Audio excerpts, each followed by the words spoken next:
Books are amazing tools for developing language. They can teach your little one all kinds of new concepts and vocabulary, which are necessary for both their speaking and listening skills. When selecting books to read with your little one, try and choose those which you are happy for them to handle, as that will encourage their independence and the development of their motor skills. If needed, we can make books more accessible for our little ones by adding things like popsicle sticks or even clips to each page, which allows them to be involved in turning the page. Remember that you don't have to read the story from start to finish, but rather try and follow your child's lead.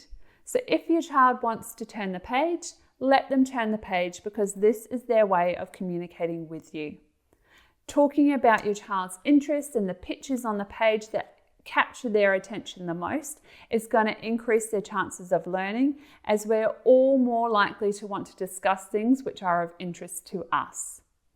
When reading with your child, try and sit so that they can see both the book and your face. That way they'll be able to see your mouth as you're making those words and sounds, as well as your facial expressions. For this age group, I love books which have simple, repetitive language, because that makes them really predictable for your child. So books such as Where's Spot by Eric Hill, Dear Zoo by Rod Campbell, of course, Where is the Green Sheep by Mem Fox, or The Very Hungry Caterpillar by Eric Carle. But of course, there are so many amazing books out there for your toddler, so feel free to choose a book based on their interests.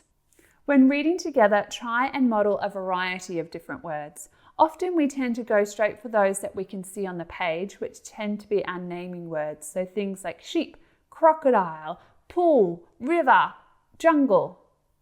But try to include words like describing words, red, blue, hot, cold, fast, flow. Our action words. So are they sliding, they're swinging, they're flying, they're eating or drinking. Our exclamations like, uh-oh. Or even our location words such as near, far, in, on, under. Emphasize new or key words in the story by pointing to the picture, using gestures, facial expressions, sounds, or even relating the word to something that your child already knows.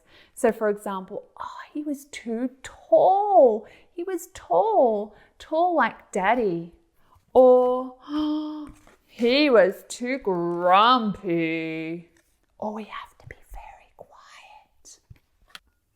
If your child will allow you to, then pause on each page and comment on what you can see, such as, look, a bike. Oh, this sheep is swimming. A yummy pink cake. But most of all, make it fun.